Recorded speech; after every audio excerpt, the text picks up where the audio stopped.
This is Uttanasana, standing forward fold. The standing forward fold is one of the most effective poses to stretch your whole backside muscles. Your calves, hamstrings, glutes, your whole back and neck. Stretching these tight muscles helps to improve your posture and brings ease and calmness to your body and mind. In the same time, this pose also strengthens all these muscles and also your core and quads. Strengthening and stretching is a great combination that allows you to benefit from stretching but also to avoid injuries. This is an inverted pose, which means that your head is positioned lower than your heart. In inverted poses, your heart needs to work harder to supply blood to every part of your body. As a result, it strengthens your cardiovascular system over time and eventually improves your blood circulation. Having a good blood circulation will improve the function of your organs, which has numerous benefits. For example, it will strengthen your immune system, your energy levels will rise, and your digestion will improve. All these things have a positive effect on your mind too. Of course, all these benefits come with practice and time. Now let's get into the pose. Stand straight with your feet hip distance apart and your toes facing forward. Roll your shoulders back and place your hands on your hips. Make sure your pelvis is neutral. Inhale, slightly bend your knees. On exhalation, start slowly bending forward at the hip with full control and a straight back. Your whole upper body from your lower back to your crown should be aligned and move as one unit.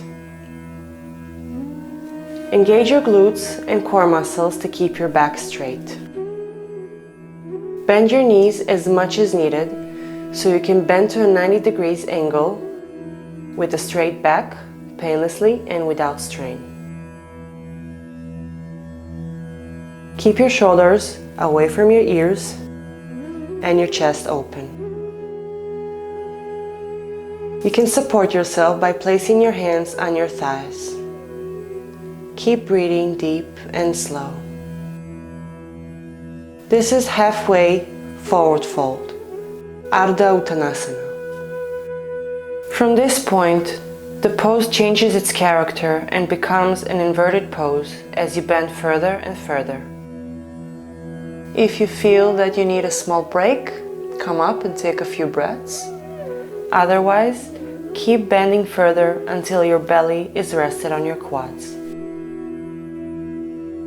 Release your arms to the ground and relax them completely.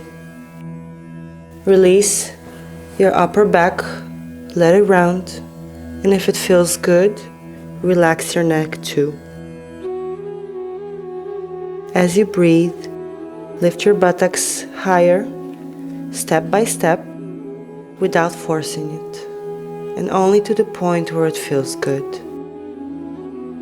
You should not feel any strain on your lower back.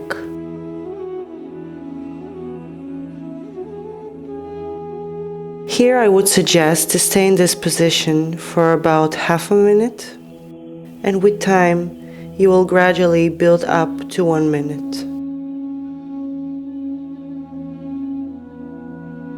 As you inhale, place your hands on your shin bones and come slowly to Ardha Uttanasana, halfway forward fold. Your back should be straight. Place your hands on your hips and engage your core and glutes to come up.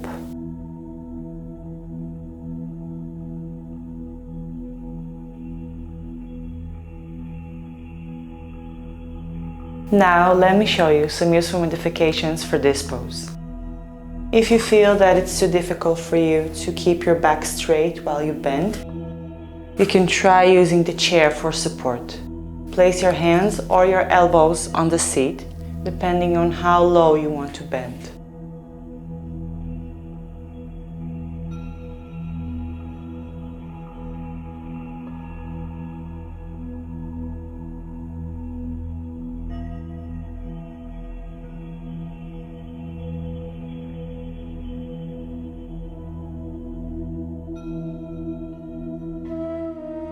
If it's still too challenging for you, you can try doing the seated variation. Sit down on a chair. Roll your shoulders back. Make sure your pelvis is neutral and your back is straight. Open your legs just enough to make room for the belly as we bend. Your knees are pointing to your second toe. You can place your hands on your hips or on your thighs if you want more support. Inhale, and on exhalation, start slowly bending forward at the hip with a straight back. Engage your legs and glutes to do so. Go only as low as it feels good. When you reach the point where your torso is parallel to the ground, place your hands on the ground for support. If you can't reach the ground and you need more height, use your blocks or books and place your hands on them.